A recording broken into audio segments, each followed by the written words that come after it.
আওয়ামী লীগ তাহলে ফিরে আসতেছে না, মানে তাও আবার এত দ্রুত। আপনারা যে ভিডিওর অংশটুকু দেখলেন এটি হচ্ছে পাবনা জেলার অবস্থা। আওয়ামী লীগের সমস্ত কার্যালয় একে একে এভাবেই ফুলের তোড়া দিয়ে এবং রাজাকারের বাহিনীরা যত আপনার অরাজকতা চালাইছে, অত্যাচার চালাইছে, সমস্ত জায়গায় এভাবেই আওয়ামী লীগ উদ্বোধন করে যাচ্ছে।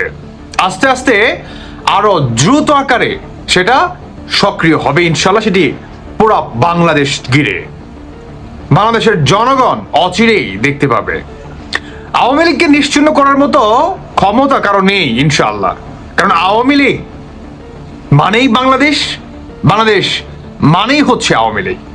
কেমন এই মাটির সাথে একদম আষ্টে পিষ্টে জড়িয়ে আছে বাংলাদেশ আওয়ামী লীগ, কাজে একে এত সহজে উপড়ে ফেলা সম্ভব না। আমি ছোট্ট করে একটা কথা বলি, শুনুন। আওয়ামী লীগকে যদি আপনি উপড়ে ফেলতে চান, উপড়ে ফেলতে হবে এই বাংলাদেশকে, উপড়ে ফেলতে হবে ৭২-এর সংবিধানকে, উপড়ে ফেলতে হবে মুক্তিযুদ্ধের চেতনাকে, যেটি কোনোদিনও সম্ভব নয়। তার সবচেয়ে বড় প্রমাণ কি জানেন? এই ভিডিওটি। শেখ মুজিবুর রহমান অত্যন্ত বড় মাপের একজন নেতা ছিলেন, ইতিহাসই তাকে যথার্থ মূল্যায়ন করবেন। স্বাধীনতা আন্দোলন তার নামেই শুরু হয়েছিল, যদিও তিনি মুখে স্বাধীনতার ঘোষণা দেননি, কিন্তু স্বাধীনতা আন্দোলনের পটভূমি তিনি রচনা করেছিলেন। বীর মুক্তিযোদ্ধা মেজর জিয়াউর রহমান তার পক্ষ থেকে স্বাধীনতার ঘোষণা দিয়ে জনপ্রিয়তার তুঙ্গে উঠেন। এটি হলো বাস্তবতা, এবং এদেশের রাজনীতির ইতিহাস তো শেখ মুজিবকে ছাড়া লেখা যাবে না। কি ভাবছেন যে বর্তমান বিএনপির অধীনে সরকার গঠন হয়েছে, তাই না?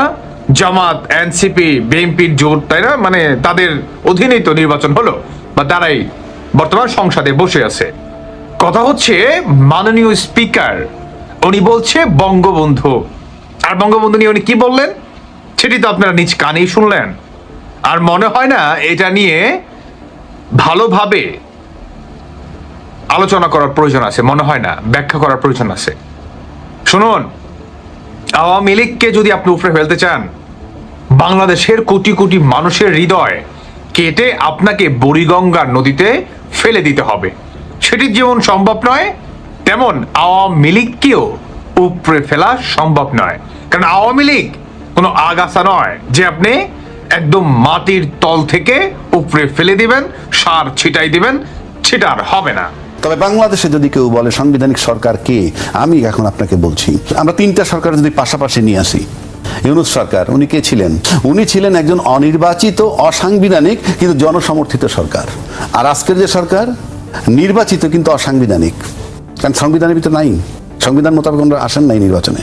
যদি সাংবিধানিক সরকার বলেন, right or wrong, absolutely Sheikh Hasina ছিল সাংবিধানিক সরকার এবং রাষ্ট্রপতি তাদের, এটা আমার কাছে স্রেফ মনে হয় পাওয়ার শেয়ারিং। আর পাওয়ার শেয়ারিং এর শর্ত হইলেই যে শেখ হাসিনা বা আওয়ামী লীগ শক্তি এই ছাত্রদেরকে, ছাত্র শক্তি বিলুপ্ত করতে চায় from day one. Awami League সেটা নয়। আওয়ামী লীগের উপরে সমস্ত আগাছার আবির্ভাব হয়েছে, বুঝতে পেরেছেন? যেমন আগাছা ধরেন জামাত শিবিররা, এনসিপিরা, চর্ম নয়, বুঝেন নাই? এরা হচ্ছে আগাছা।